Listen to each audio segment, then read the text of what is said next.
여호와께 감사하고 그의 이름을 불러 아뢰며 그가 하는 일을 만민 중에 알게 할지어다. 그에게 노래하며 그를 찬양하며 그의 모든 기이한 일들을 말할지어다. 그의 거룩한 이름을 자랑하라. 여호와를 구하는 자들은 마음이 즐거울지로다. 아멘. 거룩하신 하나님 감사합니다. 죄와 사망으로 죽었던 저희들 다시금 예수 그리스도의 보혈로 살리시고 이 시간 온 공동체가 하나님 앞에 예배하는 자리로 나올 수 있도록 불러주심에 감사합니다. 하나님의 그 부르심 앞에 아멘으로 응답하게 하시고 하나님을 알며 하나님을 높이며 하나님과 더불어 사귈 때에 하나님께서 내려주시는 그 선하신 열매들이 우리의 삶에 맺어질 수 있도록 인도하여 주옵소서.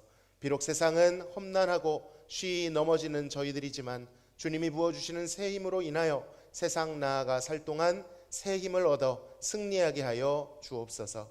예배의 시종을 하나님께 의탁드리오며 예수님의 이름으로 기도하옵나이다. 아멘.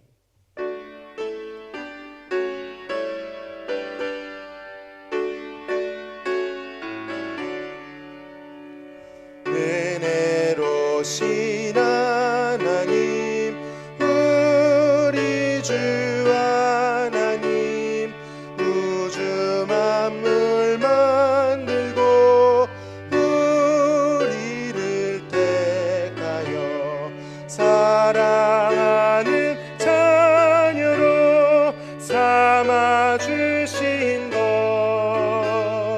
그 은혜가 고마워 찬양합니다. 하나님의 독생자 우리 주 예수님 우리들의 모든 죄 다 씻기 위하여 이 세상에 오셔서 십자가 지신 그 큰 사랑 그 은혜 찬양합니다. 약속대로 임하신 보혜사 성령님 충만하게 하시어 기쁨을 주시고 구원받을 확신을 주신 사랑에 감사하며 찬송을 드리옵니다. 아멘.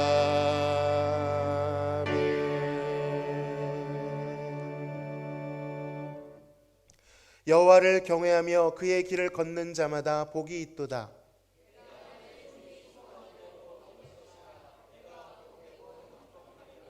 내 집 안방에 있는 내 아내는 결실한 포도나무 같으며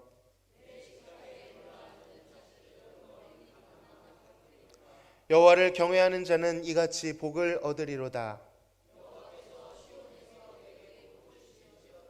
너는 평생에 예루살렘의 번영을 보며 내 자식의 자식을 볼지어다. 아멘.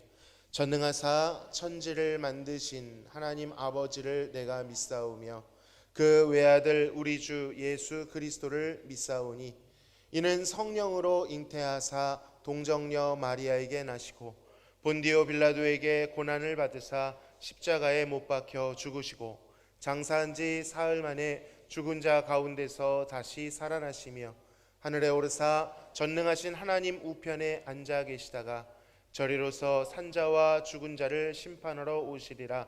성령을 믿사오며 거룩한 공회와 성도가 서로 교통하는 것과 죄를 사하여 주시는 것과 몸이 다시 사는 것과 영원히 사는 것을 믿사옵나이다. 아멘.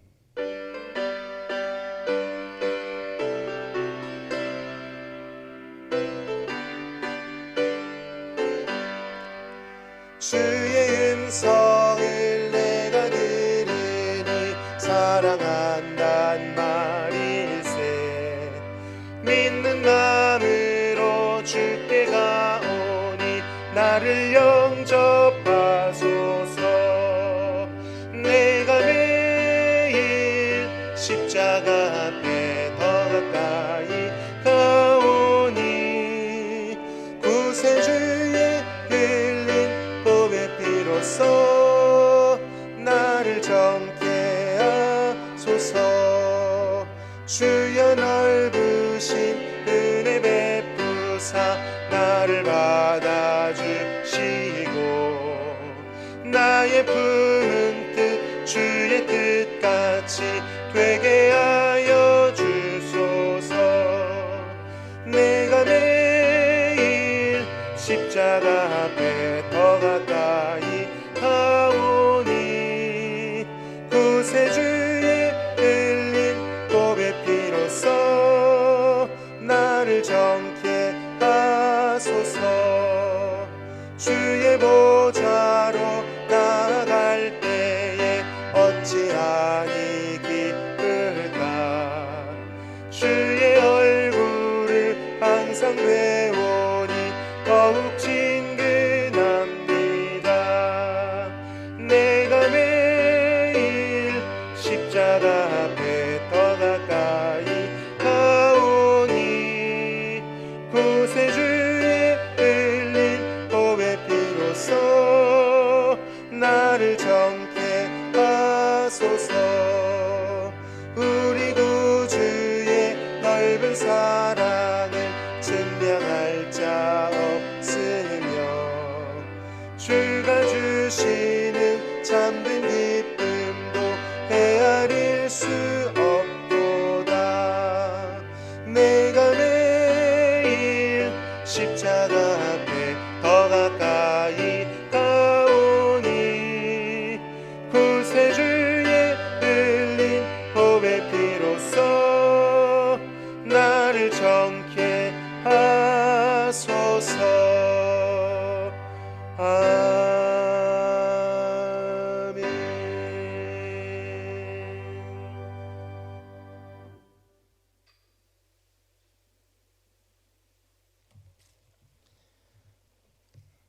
온 천하 만물을 다스리고 온 우주의 주인 되신 거룩하신 하나님 아버지, 거룩한 주일 주님 앞에 나와 예배드리게 하여 주시니 감사를 드립니다. 영원전부터 저희들을 택정하사 주님의 자녀로 삼아주심 감사와 찬양과 영광을 올려드립니다. 하지만 저희들 한 주간의 삶을 뒤돌아볼 때 말과 행동과 생각 가운데 하나님 뜻대로 살지 못했던 죄와 허물이 많았음을 고백합니다. 주님, 우리들을 긍휼히 여겨주셔서 이 시간을 통하여 깨끗하게 씻어 주옵소서. 세상의 염려와 욕심보다 오직 주님만 바라보게 하셔서 드려지는 예배가 영과 진리 예배로 저희의 다친 마음들이 열려지게 하여 주옵소서. 그리하여 오늘 주님의 말씀이 들려지게 하옵시고 말씀이 생각나게 하시고 말씀을 통하여 위로와 은혜를 받게 하셔서 예배를 통해 다시금 힘을 얻는 시간이 되게 하여 주옵소서. 대화교를 사랑하시는 하나님 아버지, 교회 안에 질병으로 고통받는 성도들을 기억하여 주옵소서. 연약한 몸과 마음을 만져주시고 치료의 광선을 비추어 주셔서 속히 회복되는 은혜를 주옵소서. 그리하여 낙심하지 않게 하시고 믿음으로 승리하게 하여 주옵소서. 사랑의 주님, 이 나라 이 민족을 지켜 주옵소서. 갈등과 분열을 넘어 주님 말씀 안에서 하나 되게 하시고 하나님을 경외하는 나라 되게 하옵소서. 2026년도 지방선거가 시작되었습니다. 온 국민들이 이 나라를 걱정하는 마음으로 투표에 임할 수 있도록 옳고 그름을 분별할 수 있는 능력의 은혜를 내려주셔서 주님께서 세워주신 이 나라 이 민족이 주님 안에서 하나 되게 하옵소서. 이 시간 귀한 말씀을 준비하신 이용선 담임 목사님 성령으로 충만케 하옵시며 전하시는 말씀 가운데 주님의 능력이 나타나게 하시고 성령의 권능이 있게 하셔서 말씀을 듣는 모든 성도들 말씀의 은혜가 있게 하옵소서.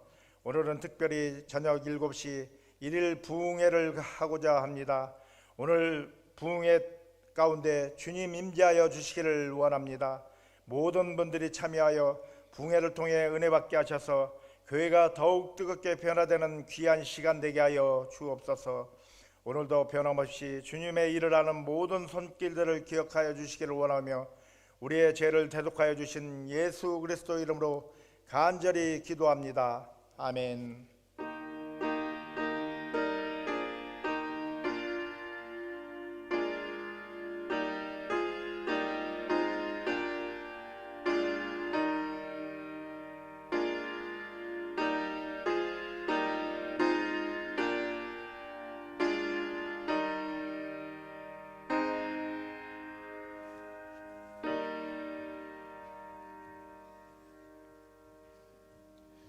함께 나누실 하나님의 말씀 창세기 12장 4절에서 9절 말씀입니다. 창세기 12장 4절에서 9절 말씀 한 절씩 교독하시고 끝절은 합독합니다. 이에 아브람이 여호와의 말씀을 따라갔고 롯도 그와 함께 갔으며 아브람이 하란을 떠날 때에 75세였더라.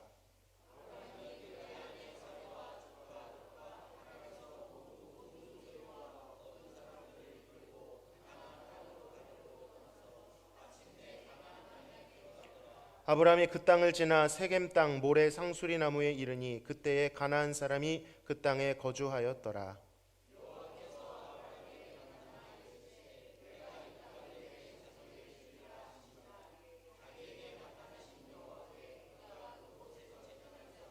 거기서 베델 동쪽 산으로 옮겨 장막을 치니 서쪽은 베델이요 동쪽은 아이라. 그가 그곳에서 여호와께 제단을 쌓고 여호와의 이름을 부르더니 점점 남방으로 옮겨갔더라. 아멘.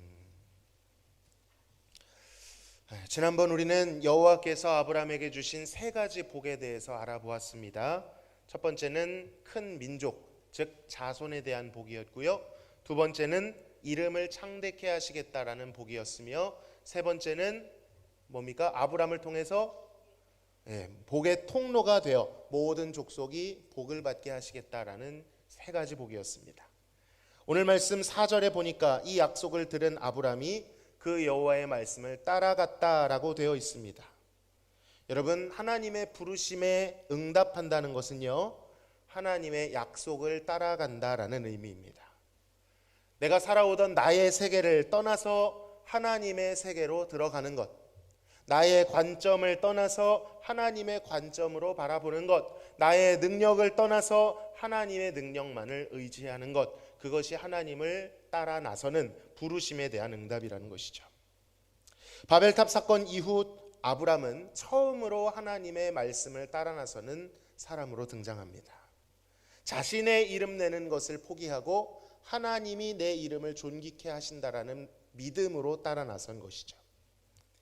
자, 그런데 그렇게 순종을 시작했다고 해서 그것이 믿음의 완성은 아닐 것입니다. 아브람은 이제 막 하나님을 알아가는 여정의 첫 발걸음을 뗐을 뿐입니다. 자, 그렇게 아브람이 가나안 땅에 도착하였습니다. 하나님께서 보여줄 땅은 가나안 땅이었습니다. 여러분, 이것을 간단한 정보로 생각해서는 안 됩니다. 성경을 보면 딱 2절 안에 이 가나안까지의 여정이 적혀 있기 때문에 그 과정도 2절 정도로 간단하지 않았을까, 그렇게 생각할 수 있는데 그렇지 않습니다. 아브람이 살던 갈대아 우르에서 중간 지점인 하란까지가 약 1000km 정도 되고요. 거기에서부터 다시 가나안 땅 세겜 땅까지가 800km 정도 됩니다. 도합 1800km의 여정을 식솔과 짐들을 지니고 함께 이동을 한 것입니다. 그의 이 여정은 단순히 집을 이사한 정도가 아니었습니다. 아예 이 갈대아 우르와 가나안이라는 지역은 다른 문명권이었습니다. 세계관도 다르고 종교의 구조도 다르고 경제도 다르고 삶의 방식 자체가 달랐습니다. 기존에 아브라함이 살았던 이 갈대아 우르라는 지역은요, 그래도 문명적으로 굉장히 발달한 곳이었습니다. 도시 자체가 신전 탑, 지구라트라고 하는 탑을 중심으로 아주 세밀하게 조직화되어 있었고요. 행정이라는 단어가 그 당시에도 쓰일 수 있을 정도로 체계적이었습니다. 왕권을 중심으로 했기 때문에 백성들은 안정적이고 정착한 그 도시 성읍 안에 머무는 삶을 살았습니다. 심지어는요, 아주 유명한 법전이죠, 함무라비 법전이 있었던 터라 법의 보호까지도 받을 수 있었습니다. 당연히 치안은 어땠을까요? 비교적 좋았겠죠. 그러나 그가 당도한 가나안은 전혀 다른 문화권이었습니다. 일단 그곳은 통일된 하나의 도시가 아니고요, 작은 도시국가, 작은 성읍들이 흩어져 있는 구조였습니다. 그나마 그 안에 있는 사람들도 일부는 농경, 일부는 무역, 일부는 목축을 하는 사람들로 이루어져 있었기 때문에 이동이 잦았습니다. 정착했다는 뜻입니까? 못했다는 뜻입니까? 정착하기가 힘들었다는 거예요. 그러다 보니 분쟁이 많을 수밖에 없었습니다. 특히 목축업을 하는 사람들은 우물과 초원을 확보해야 됐기 때문에 늘 경쟁하고 분쟁하는 구조 속에 있었습니다. 우리는 이 아브라함 이야기를 살펴보면서 분쟁의 이야기가 꽤 많이 나오는 것을 목도하게 될 것입니다. 갈대아 우르에 비하면 이곳은 훨씬 더 거친 곳이었습니다. 나중에 우리가 잘 아는 이야기 있죠. 아브라함이 애굽 또 다른 그랄 땅인가요? 아비멜렉이 있는 그곳에 들어갔을 때 아리따운 아내를 빼앗길까봐, 그 아내를 빼앗고 자신을 어떻게 할까봐요? 죽일까봐 두려워했던 장면이 나옵니다. 그 말은 그곳의 치안이 좋았다는 뜻이에요? 나빴다는 뜻이에요? 나빴다는 뜻입니다. 무법지대와 같은 곳, 그 가나안에 아브라함이 당도한 곳입니다. 간단한 문제가 아니라는 것이죠. 그 중에서도 그가 처음 당도한 곳은 가나안 중심에 있는 세겜이라는 땅이었습니다. 5절에 그 땅을 지나라고 되어 있는데, 여기서 지나다가 아바르라는 동사인데요, 단순히 지나갔다 이런 뜻이 아닙니다. 경계를 건너 깊숙이 진입했다 이런 뜻입니다. 그러니까 지금 그는 가나안의 변두리에 있는 게 아니라 심장부에 들어와 있는 거예요. 더군다나 이 세겜이라는 뜻은요, 어깨라는 뜻입니다. 그런데 이 세겜은 그 지역, 오늘날의 사마리아 지역인데요, 그 지역의 가장 높은 산인 그리심산과 에발산 딱 사이에, 골짜기, 협곡 사이에 있는 지역입니다. 그러니까 이 어깨는 그냥 어깨가 아니라 산의 어깨입니다. 산의 어깨면 높아요, 낮아요? 높죠. 우리 어깨가 몸에서 좀 높잖아요. 그러니까 이곳은 산 중턱을 의미하는 것입니다. 거기까지 올라간 거예요. 또한 세겜은 사실 샤캄이라고 부르는데, 이것은 아침 일찍 일어나다 이런 뜻입니다. 짐을 어깨에 매다 이런 뜻입니다. 이곳은요, 한마디로 말하면 분기점이었습니다. 동서의 산악로가 이어지고 또한 남북의 산악길과 동서의 무역로가 만나는 지점, 사람들이 끊임없이 지나가는 무역 도시였던 것이죠. 굉장히 치열했을 것입니다. 또한 그 중에서도 하나님께서 구체적인 장소를 언급하시죠. 세겜 땅에 있는 모래 상수리 나무 앞으로 그를 인도하셨다라고 되어 있습니다. 여러분, 모래 상수리 나무는 어떤 장소일까요? 아브라함의 고향이었던 갈대아 우르에서는 무엇을 중심으로 종교가 발달했었습니까? 지구라트라고 하는 탑, 신전탑을 중심으로 종교가 발달했다면, 가나안은 이렇게 큰 자연물, 이를테면 큰 나무, 큰 돌, 이런 것들을 중심으로 종교가 발달했었습니다. 특히도 이 세겜이라는 지역은 사람들이 많이 모이다 보니 당연히 가나안의 종교적 중심 역할을 감당했다고 합니다. 아브라함이 당도한 이 상수리 나무는 더 그 가능성을 농후하게 만듭니다. 이 상수리 나무는요, 오크나무입니다. 참나무 계열이에요. 그리고 그 뜻 자체가 큰 나무라는 뜻이 있습니다. 제가 방금 전 세겜에서 큰 나무는 무엇으로 쓰인다고 했었죠? 꼭 이거는 사실 가나안뿐만이 아니죠. 어디를 가든 큰 나무가 있으면 사람들이 그것을 신성히 여기는 경향이 있습니다. 토착 종교에 있어 나무라고 하는 것은 중요한 위치를 가지죠. 자, 그런데 더욱이나 이 모래라는 단어의 뜻은요, 선생이라는 뜻도 있고요, 가르치다라는 뜻도 있고요, 더 나아가 신탁하다라는 뜻이 있습니다. 신탁, 이게 뭐냐? 종합신탁 그런 뜻이 아니고요, 신의 뜻을 알아보다 이런 뜻입니다. 한마디로 쉽게 말하면 조금은 다르지만 점도 치고 제사도 하는 곳, 그런 뜻입니다. 그러니까 이 동네에 보면 선앙당 아시죠? 선앙당. 그런 역할을 이 나무가 했던 거예요. 즉 하나님께서는 아브라함을 가장 먼저 가나안, 그것도 가나안의 신에게 제사하는 종교적 중심지로 인도하신 것입니다. 하나님이 인도하신 새로운 땅은 비어있는 땅이 아니었습니다. 영적으로는 가나안의 신들이 장악하고 있는 것처럼 보이는 땅. 실제로는 6절의 뒷부분에 이렇게 말하죠. 그때 가나안 사람들이 그 땅에 거주하였더라. 즉 토착민들이 존재했다라는 것입니다. 여러분 잘 보십시오. 하나님께서 땅을 주시겠다고 했는데 그곳에 이미 땅 주인이 있는 거예요. 이것과 비슷한 것을 우리가 본 적이 있습니다. 자손을 약속했는데 아이를 낳을 수 없는 것. 그것과 비슷한 맥락인 것이죠. 생각해 보세요. 새로운 집을 마련했는데 들어가기로 다 부동산이랑 예약이 됐는데 가보니까 다른 사람이 살고 있는 겁니다. 하나님의 언약이 또다시 정반대의 현실 위에 주어지고 있는 것입니다. 아니 자손 때도 그러시더니 땅도 이렇게 하시면 어쩌잔 말입니까? 하나님은 왜 이러신단 말입니까?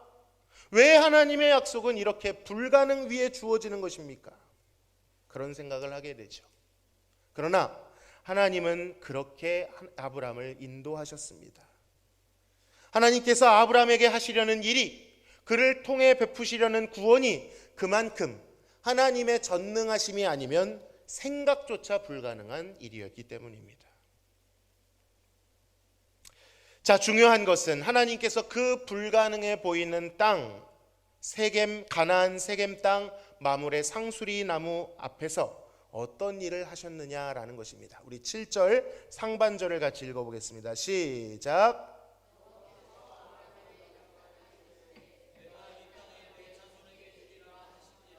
아멘. 어떻게 하셨습니까?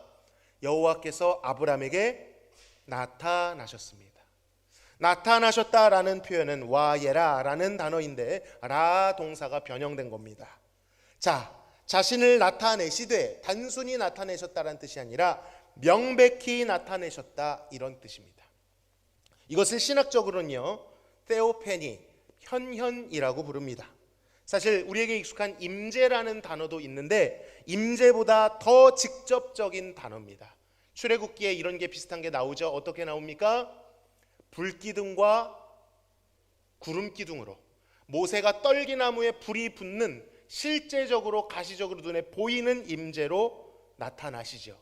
여기에 쓰인 단어가 그 현현이라는 단어입니다.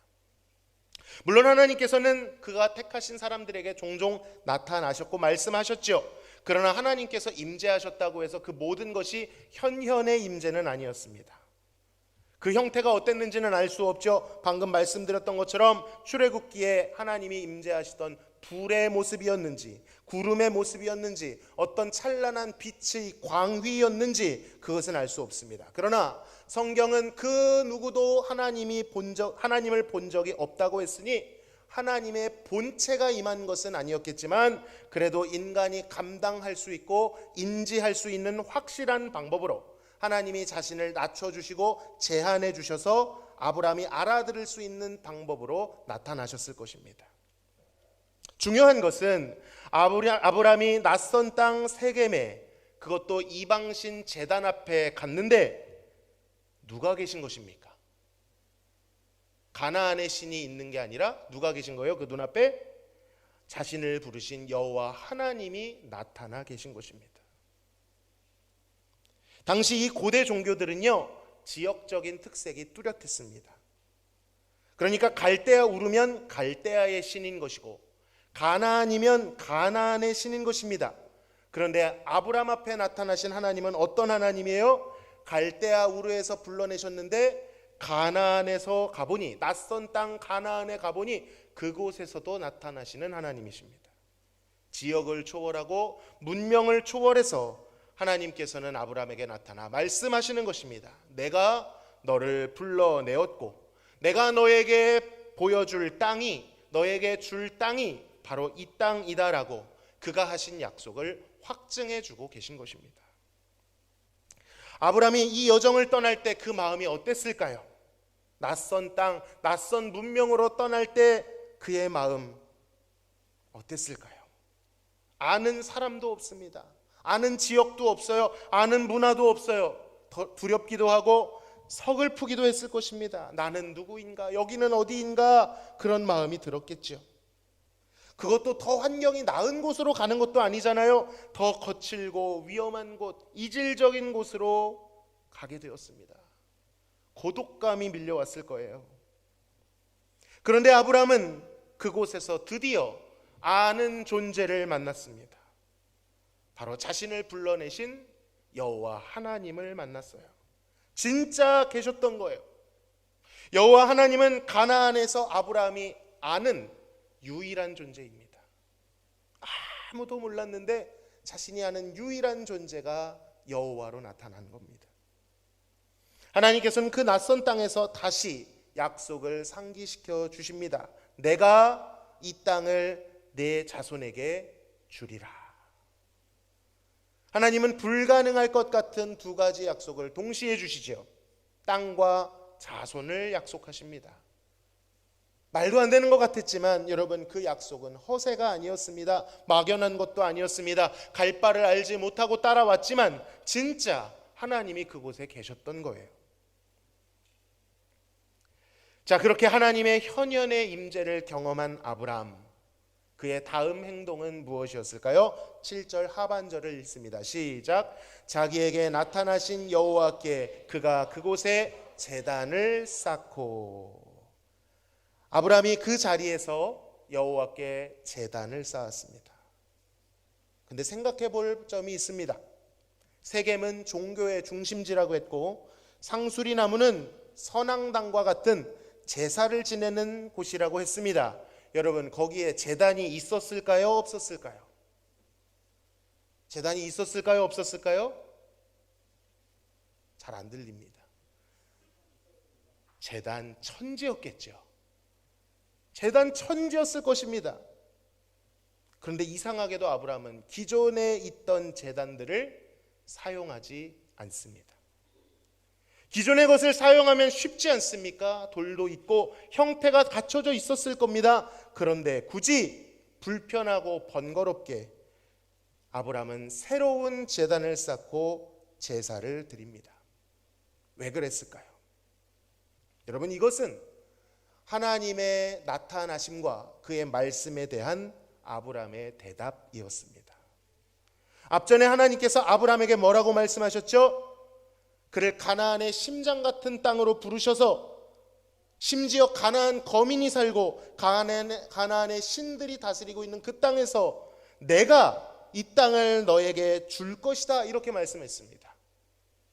땅 주인이 다 있는데 내가 이 땅을 너에게 줄 것이다. 이건 무슨 뜻일까요? 이 땅의 주인이 누구다? 나 하나님 여호와다 라고 밝히고 있으신 것입니다. 이 땅을 너에게 줄 주인은 가나안의 토착신들이 아니고 하나님 자신이다라고 선포하신 거예요. 자, 그럼 이 제단을 쌓는 행동은 아브라함의 대답이라고 했죠. 그럼 뭐라고 대답하고 있는 것입니까? 네, 그렇습니다. 하나님이 이 땅의 주인이십니다. 그래서 가나안 신에게 드리는 제단을 사용하지 않고 오직 여호와만을 위한 새로운 제단을 쌓아 여호와께만 제사를 드리고 있는 것입니다. 여러분, 이 고대 세계에서의 제단은요, 중립적이지 않아요. 자신이 어떤 신에게 속했는지를 드러내는 정체성 같은 것이었습니다. 그런데 생각해 보십시오. 낯선 땅에 있는 사람이 가장 빠지기 쉬운 유혹이 무엇입니까? 다다익선입니다. 나를 도울 사람이 있다면 최대한의 최대치를 확보하는 거예요. 가나안 신이면 어떻고 여호와 신이 여기 어디입니까? 갈대아 신이면 어떻습니까? 여호와면 어떻습니까? 이왕이면 모두와 좋은 관계를 맺고 잘 보일 수 있으면 좋다라고 생각하는 것입니다. 그런 유혹이 사실 오늘날도 우리에게 있지 않습니까? 이왕이면 하나님이랑도 친하고 돈이랑도 친하고 인맥이랑도 친하면 좋을 것 같잖아요. 고대 종교에도 이런 혼합주의와 물량주의가 있었습니다. 무엇이든 나를 도울 수 있는 것이 있다면 그것은 좋은 것이다, 이렇게 생각하기가 쉬운 것입니다. 그러나 아브라함은 새로운 제단을 새로운 방식으로 쌓아 새롭게 제사를 드렸습니다. 오직 여호와만을 위하여 여호와를 향하여 예배했습니다. 그러니까 여호와는 자신을 도울 수 있는 수많은 신들 중 한 분이 아니라 자신을 도우실 수 있는 유일한 존재요, 이 낯선 땅에서 내가 아는 유일한 존재라고 고백하며 예배했던 것입니다. 갈대아에서 가나안이라는 완전히 다른 문명으로 갔으니 이제 갈대아 신이 아닌 가나안 신을 섬겨야 한다, 그렇게 생각하지 않았습니다. 그곳이 갈대아든 가나안이든 상관이 없었어요. 그는 오직 여호와만을 쫓아갔으며 여호와를 많은 신들 중 한 존재가 아닌 여호와를 여호와로서 예배하고 있는 것입니다. 여러분, 하나님을 하나님으로서 예배하고 계십니까? 그는 가나안에 당도했지만 동시에 가나안으로부터 탈출하고 있습니다. 가나안의 문화와 우상 숭배로부터 탈출하고 있습니다. 그의 진정한 표대는, 그의 목적지는 사실 가나안이 아니라 여호와 하나님이었던 것입니다. 그는 자신에게 나타나신 하나님께 감사하며 그 땅을 하나님께 봉헌하고 있습니다. 여러분, 봉헌이 무엇이죠? 이것이 주님의 것입니다 라는 뜻입니다. 이 땅이 주님의 땅입니다 라고 고백하고 있는 거예요. 사랑하는 성도 여러분, 우리는 이 지점에서 예배가 어떻게 발생되고 있는지를 잘 봐야 됩니다. 한번 생각해 보십시오. 예배가 먼저입니까? 하나님의 임재가 먼저입니까? 만약 예배가 먼저라면, 우리가 하나님을 예배하면 하나님께서 이 자리에 찾아오시는 것일까요? 예배의 상을 잘 차리면 그 자리에 차려오셔서 그 예배의 향을 흠향하시는 것입니까? 이렇게 하는 패턴이 있죠. 제사 지낼 때 이렇게 많이 합니다. 음식을 차려놓으면 누가 오는 거예요? 조상신이 와서 가는 거예요. 반대로 말하면 잘 못 차리면 어떻게 하는 거예요? 안 오는 거예요. 누구에게 달려 있습니까? 제사상에 달려 있는 거예요. 그런데 여러분, 이 본문을 보면 무엇이 먼저 있었습니까? 아브라함이 제단을 먼저 쌓았나요? 하나님이 먼저 나타나셨나요? 하나님이 먼저 나타나셨습니다. 예배는 하나님의 나타나심에 대한 응답으로서 일어나고 있는 것입니다. 하나님의 부르심에 대한 응답입니다. 하나님께서 말씀하신 것에 대한 응답입니다. 그래서 우리가 예배 드릴 때 처음에 예배의 부름, 제가 기원 말씀을, 본문을 선포하죠. 그것을 예배의 부름이라는 순서로 말합니다. 누구를 부르는 거예요? 하나님을 부르는 게 아닙니다. 하나님의 말씀으로 사람들을, 성도들을 부르는 것입니다. 그러니까 하나님께서는 이미 이 자리에 복음 안에 임재하고 계시고 하나님께서 우리를 예배의 자리로 부르고 계신 것입니다. 초청하고 계신 것입니다. 그러니까 우리가 드리는 이 예배는 하나님을 불러내는 의식이 아니라 하나님이 우리를 부르신 것에 대한 겸손한 반응인 것입니다. 이것을 알아야 복음적 예배를 드릴 수 있다는 거예요. 하나님의 구원이 먼저 있는 것입니다. 하나님의 부르심이 먼저 있는 거예요. 그것을 경험한 자들이 그 하나님의 행하신 일에 대한 놀라움과 경외심과 감사로 응답하는 것, 그분이 행하신 일에 기뻐하는 것, 은혜를 고백하고 하나님이 나에게 주신 것이 내 것이 아니고 하나님으로부터 온 은혜임을 봉헌하는 것, 그것이 예배인 것입니다.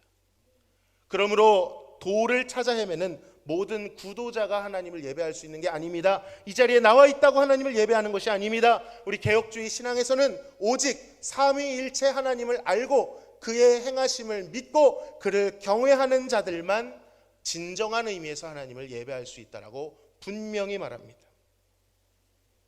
여러분, 왜 이것이 중요한지 아십니까? 그렇게 드리는 예배에 생명이 있기 때문입니다. 왜 그 방법만 생명이 있다고 말하는 거예요? 그런 뜻이 아니라 여러분, 하나님께 생명이 있지 사람에게 생명이 있지 않잖아요. 종교는 인간이 단을 쌓으면 신이 반응하기를 기다리는 구조이지만 기독교 신앙은 하나님이 이루신 일에 대해 인간이 겸손히 반응하는 구조입니다. 이 방향이 너무나도 중요합니다. 여러분, 항상 강조드리지만 예배를 가리키는 헬라어는 프로스큐네오라는 단어예요. 영어로는 서비스라는 단어입니다. 서비스가 뭡니까? 여러분, 물이 영어로 뭐예요? 셀프. 그럴 때 말하는 서비스입니까? 서비스의 뜻은 뭐예요? 섬김이라는 뜻이죠. 그런데 섬김, 예배가 섬김이구나, 잘 생각할 수 있습니다. 이해가 됩니다. 그런데 사실 여기에서 말하는 섬김은 우리의 섬김을 가리키는 말이 아닙니다. 하나님의 섬김이라는 단어예요. 여러분, 이상하지 않습니까? 하나님이 우리를 어떻게 섬기죠? 우리가 하나님을 섬겨도 모자랄 판에 하나님이 우리를 섬긴다니요. 천인 공노할 이야기 아닙니까? 여러분, 그런데 우리는 도무지 하나님을 섬길 수 없습니다.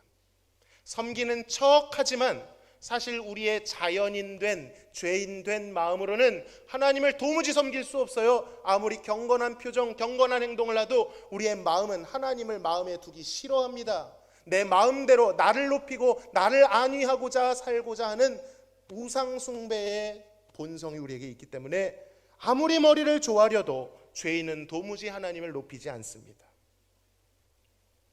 그런데 그것이 가능케 된 사건이 있었어요. 말씀드렸듯이 이상한 일이 일어났습니다. 바로 그 높으신 하나님께서 인간에게 다가오시더니, 인간처럼 되시더니 인간에게 무릎을 꿇고 그들의 발을 씻겨주는 사건이 일어났습니다. 요한복음 13장에 예수님께서 그들의 발을 씻겨주시죠.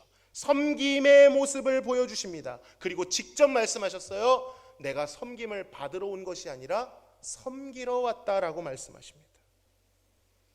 발만 씻어주신 것이 아닙니다. 어디까지 섬기셨습니까? 아예 자신을 버리시고 내어주시고 죽기까지 섬기셨습니다.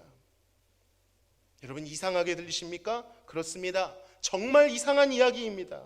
어느 신이 인간을 위해 그 수치를 대신하고 낮아질 수 있단 말입니까? 그러나 우리 하나님은 그렇게 하셨습니다. 여러분, 예배라는 것은 바로 하나님이 보이신 이 섬김, 하나님만 보이실 수 있는 그 섬김을 믿는 것입니다. 그리고 우리는 이 섬김을 복음이라고 부르지요. 십자가의 구원이라고 부릅니다. 우리는 모든 성경이 가리키는 예수 그리스도의 복음을 먼저 믿음으로 수납하고 복음을 영접하고 우리의 모든 행위 위에 하나님이 우리를 섬기셨음을, 그 은혜가 우리 앞에 선행하고 있음을 알아야만 합니다. 그것을 알고 믿고 의지하는 자만이 사실은 하나님을 예배할 수 있는 것입니다. 하나님의 섬김으로 비로소 우리도 하나님을 섬길 수 있게 되는 것이지요. 그렇다면 어느 정도 알아야 되는 것입니까? 아니, 하나님을 아는 자가 예배할 수 있다면 우리는 사실 도무지 예배할 수 없는 것 아닙니까? 하나님이 임하시기까지 기다려야 하는 것입니까? 그렇게 질문할 수 있습니다. 그런데 여러분, 솔직히 우리가 하나님을 온전히 알 수 있을까요? 없지요. 완벽하게 하나님을, 아니면 어느 정도까지 알기를 기다려야 된다, 그런 뜻이 아닙니다. 심지어 오늘 본문에 나오는 아브람도 그렇지 않았어요. 아브람이 하나님을 아는 지식은 미미했습니다. 그리고 앞으로 아브람의 여정 가운데 우리는 그의 좌충우돌하는 이야기를 자주 목격하게 될 것입니다. 자, 그런데 8절을 한번 보시기 바랍니다. 같이 읽습니다. 시작. 거기서 베델 동쪽 산으로 옮겨 장막을 치니 서쪽은 베델이요 동쪽은 아이라.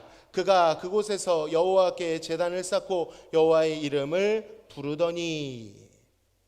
세겜에서 제단을 쌓은 아브람이 또다시 이동했습니다. 베델 동쪽, 서쪽 베델 동쪽 아이 사이, 이것이 무엇을 의미하는지는 오늘 다루진 않겠습니다. 그곳에 가서 제단을 또 쌓습니다. 왜 옮겼는지는 성경에 나오지 않아요. 그런데 한번 생각해 보면 세겜 사람들이 새로운 제단을 쌓는 아브람을 보며 좋아했을까요? 싫어했을까요? 아무래도 싫어했을 것 같습니다. 무엇 때문인지는 알 수 없지만 하나님의 인도하심이 있었겠죠. 또 장소를 옮겨 그가 처음 했던 행동은 또 무엇이었습니까? 자, 그런데 잘 보시면 제단을 쌓은 것이 아니라 첫 번째 장막을 치고, 두 번째 제단을 쌓고, 세 번째 여호와의 이름을 부릅니다. 그게 그거 아니야? 생각하실 수 있는데 뭐가 추가되고 있습니까? 동작이 하나씩 추가되고 있어요. 같은 얘기 아닌가? 그럴 수도 있습니다. 그러나 아브라함 이야기를 전체를 놓고 보면 이것이 굉장히 의미심장합니다.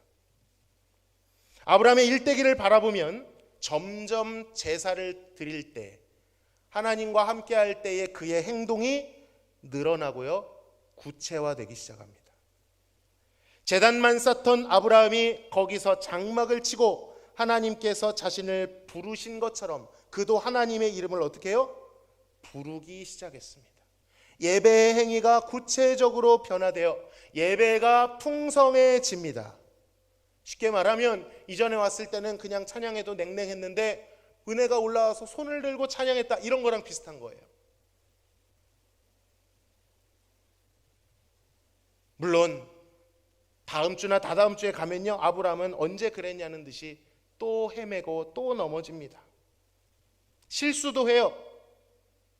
앞으로 우리는 이 아브라함의 롤러코스터 같은 삶을 보게 될 겁니다. 그런데 이상하게도 그렇게 실수를 반복하면서도 그가 예배하는 분기점을 가보면 행동이 하나씩 추가가 됩니다. 하나님과의 교제가 풍성해집니다. 그리고 그 아브라함의 흔적이 그가 쌓은 제단들을 통해서, 예배의 흔적들을 통해서 남게 됩니다.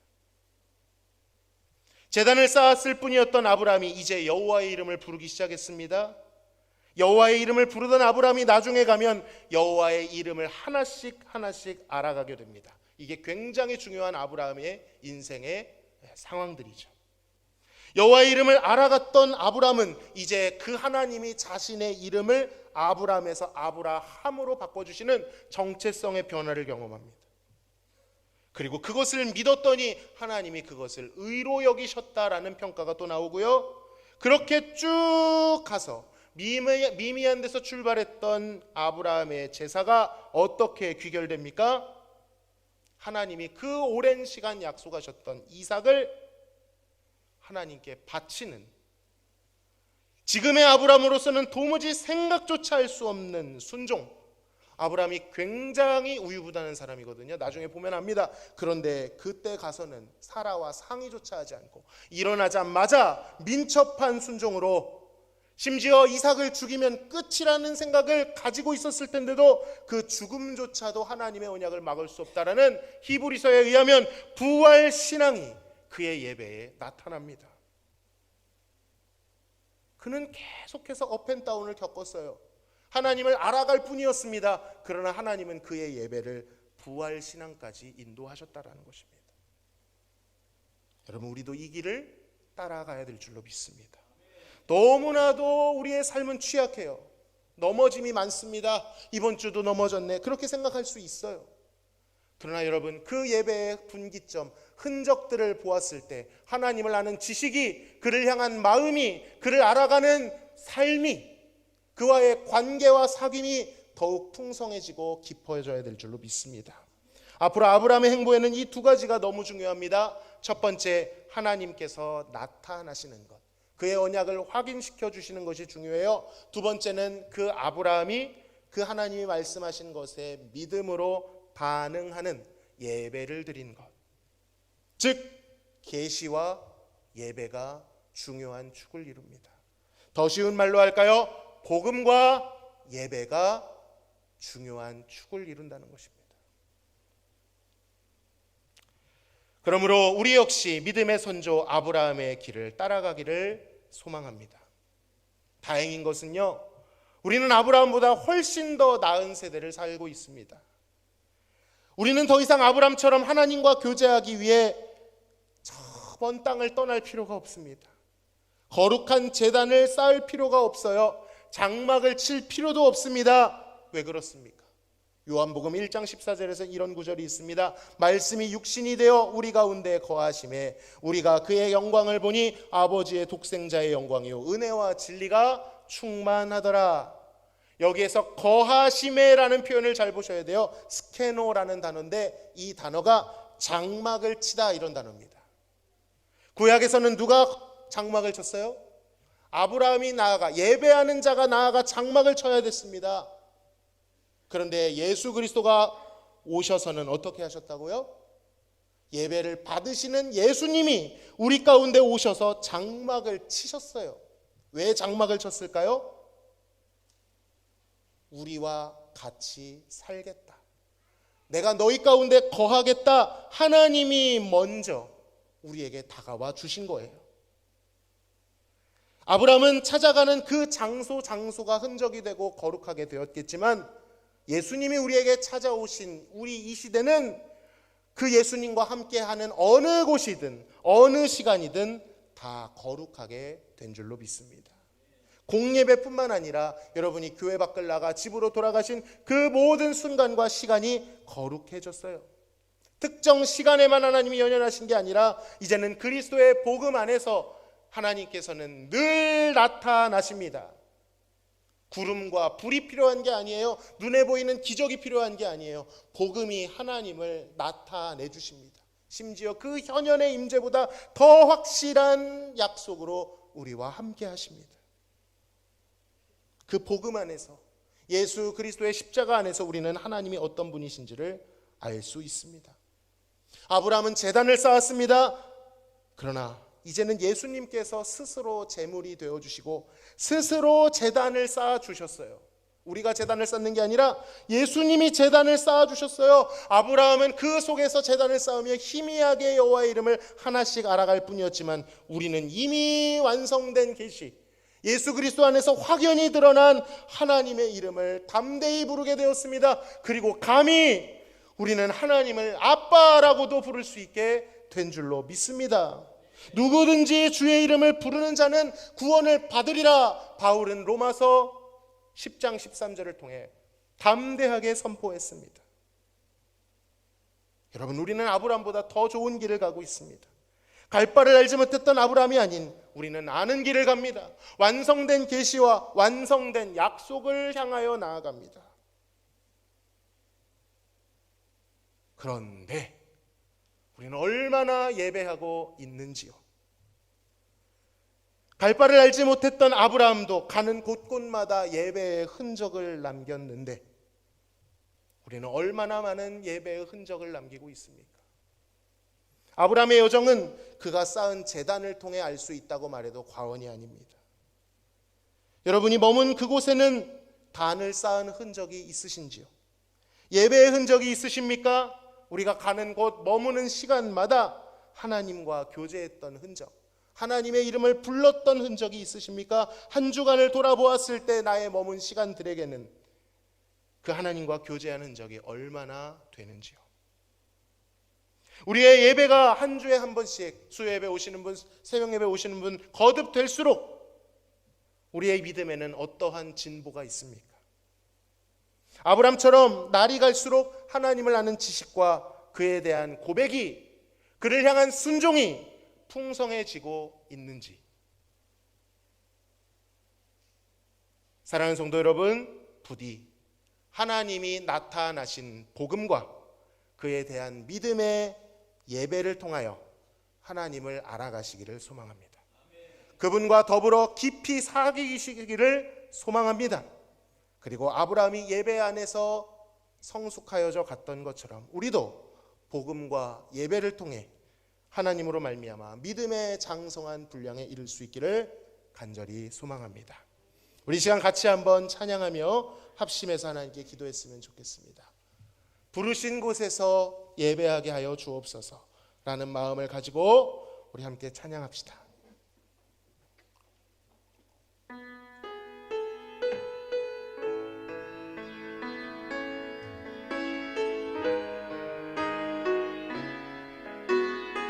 우리 주님을 생각하시면서 내 안에 이미 오신 성령님이 우리의 마음에 계십니다.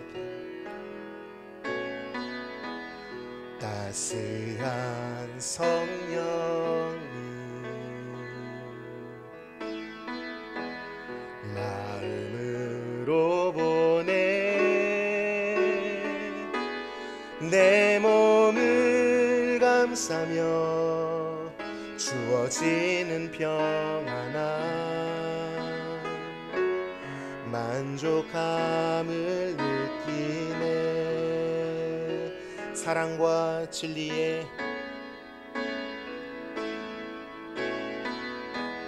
사랑과 진리에 한 줄기 빛 보내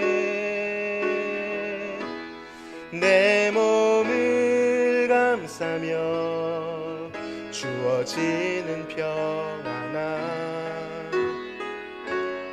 그 사랑을 느끼네. 부르신 곳에서 나는 예배하네. 어떤 상황에도 나는 예배하네.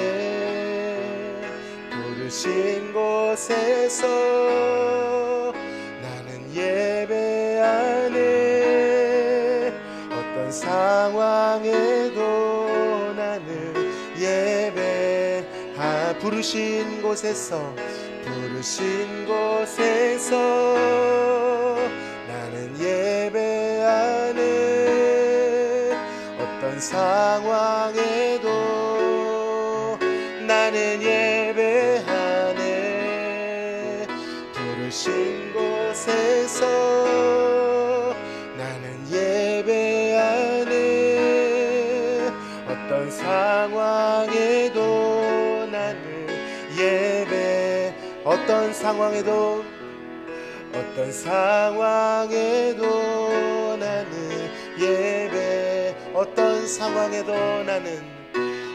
상황에도 나는 예배하네. 우리 시간 같이 한번 기도합시다. 예배를 더 열심히 드리십시오, 이런 뜻이 아닙니다. 예배를 더 집중해서 드리십시오, 이런 뜻이 아닙니다. 우리는 우리의 힘으로 예배자가 될 수 없어요. 예배는 오직 예배의 주인이신 하나님이 일으키시는 것인 줄로 믿습니다. 이 시간 하나님께서 아브라함에게 나타나셨듯이 어떤 신령한 신비적인 체험을 해야 되는 것이 아니라 이미 하나님께서 복음 안에 나타나셨습니다. 복음을 바라봐야 됩니다. 날마다 아침에 일어나서 복음을 듣고 내 영혼에게 복음을 선포하고 복음을 보고 묵상해야 됩니다. 그 복음의 능력이 있는 것이에요. 하나님, 내 삶에 복음을 선포하여 주셔서 예배가 일어나게 하여 주옵소서. 예배 흔적이 남게 하여 주옵소서. 복음과 예배를 통해 우리도 아브라함처럼 하나님을 알아가고 사귀며 그 약속에 합당한 백성으로 성숙해져 가게 하여 주옵소서. 이 시간 주님 앞에 간절히 기도하며 나아가시겠습니다. 하나님, 아브라함의 삶을 바라보며 그의 평범한 삶을 바라보며 놀라우신 하나님이 그의 삶에 임재하셨을 때 그에게 약속을 비추시고 그에게 하나님 뜻을 알리셨을 때 그 마음에 불일 듯한 예배가 일어났던 것을 봅니다. 주여, 우리에게도 일으켜 주옵소서. 우리는 아브라함처럼 가나안으로 떠날 수는 없습니다. 우리는 제단을 쌓을 수 없습니다. 그러나 이미 예수 그리스도께서 우리에게 오셔서 장막을 치시고 우리 안에 거하시고 하나님의 예수 그리스도가 우리의 어린 양이 되어주셨습니다. 제단을 쌓아주셨습니다. 완전한 복음을 우리에게 주었습니다. 복음의 능력을 우리에게 주셨습니다. 하나님, 이전의 것이나 앞으로 올 것이나 하나님 땅 아래 땅 위에 저 우주와 영적인 세계까지도 진동하게 하는 복음을 주셨다고 하셨습니다. 그 복음이 예배를 일으킨다 하셨는데 우리의 마음이 왜 이렇게 냉랭한 것입니까? 주여, 복음의 인력을 힘있게 하여 주옵소서. 복음을 듣고 보고 묵상하고 선포하여 하나님, 우리의 영혼이 주님 앞에 진동하게 하여 주옵소서. 우리의 영혼이 주님을 바라보게 하여 주옵소서. 하나님의 그 구원하심에 하나님, 우리가 주님을 경외할 수 있도록 주님을 존귀히 여기고 사랑할 수 있는 마음을 부어주시옵소서. 그리하여 이곳에서도 예배하지만 집에 가서도 예배하고 하나님, 잘 될 때도 예배하지만 고난의 정수에 광야에 서 있는 중에도 주님을 예배할 수 있는, 부족하고 넘어지고 자빠지지만 그러나 그것을 통하여 아브라함이 하나님 앞에 점점 나아가고 깊이 사귀고 주님을 향한 마음과 열정이 하나님 부활 신앙에 이르기까지 임하였던 것처럼 우리의 마음도 우리의 신앙도 그렇게 장성한 분량에 이르도록 도와주옵소서. 쳇바퀴를 돌아가는 자들이 아니라 점점 주님 가까이로 예배를 통해 나아가는 예배자 되게 하여 주시옵소서. 감사하며 예수님의 이름으로 기도하옵나이다. 아멘.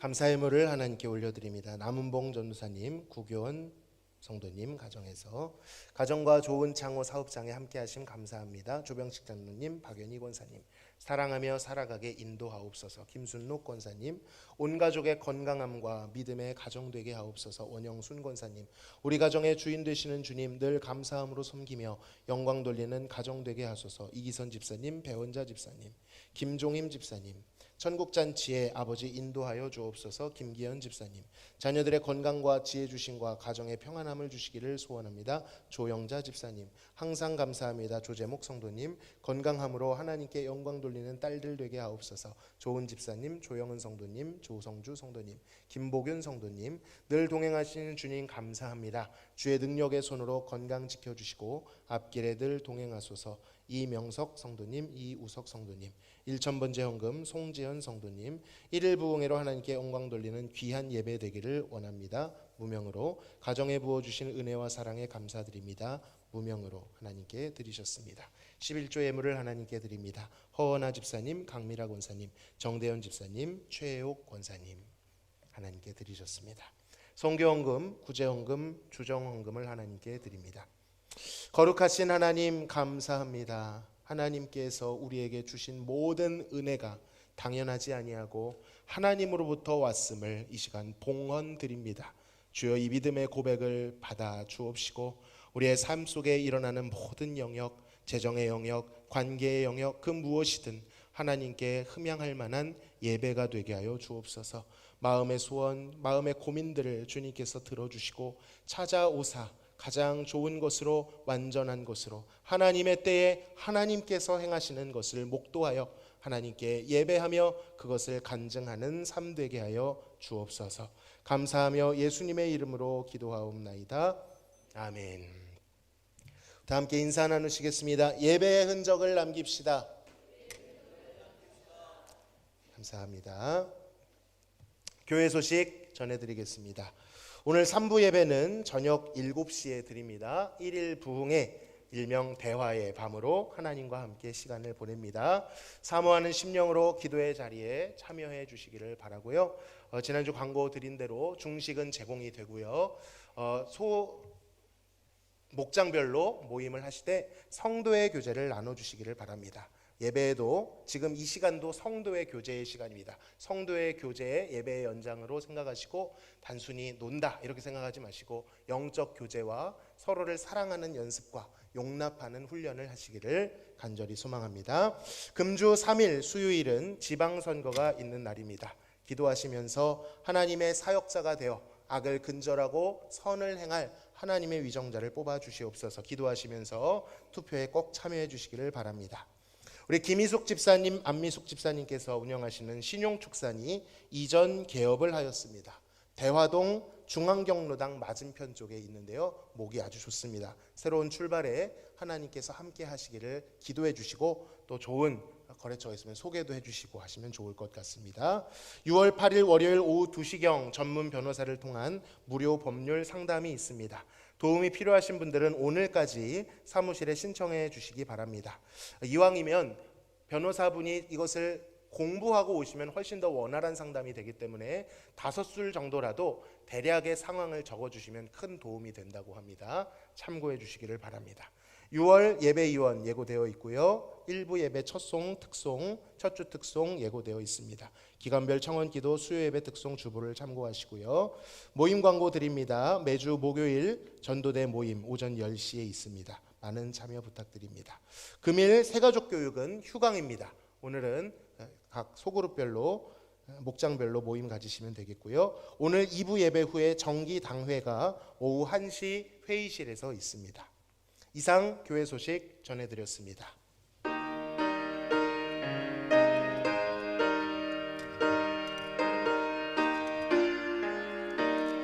주와 같이 길 가는 것 즐거운 일 아닌가. 우리 주님 걸어가신 발자취를 밟겠네. 한 걸음 한 걸음 주 예수와 함께 날마다 날마다 우리 걸어가리. 어린아이 같은 우리 미련하고 약하나 주의 손에 이끌리어 생명길로 가겠네. 한 걸음 한 걸음 주 예수와 함께 날마다 날마다 우리 걸어가리. 꽃이 피는 들판이나 험한 골짜기라도 주가 인도하는 대로 주와 같이 가겠네. 한 걸음 한 걸음 주 예수와 함께 날마다 날마다 우리 걸어가리. 옛 선지자 해녹같이 우리들도 천국에 들려 올라갈 때까지 주와 같이 걷겠네. 한 걸음 한 걸음 주 예수와 함께 날마다 날마다 우리 걸어가리.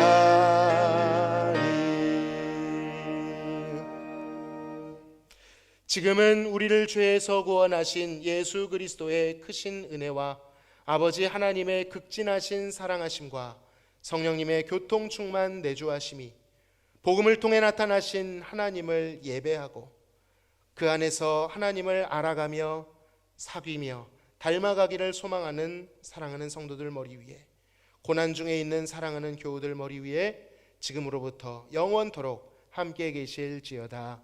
아멘.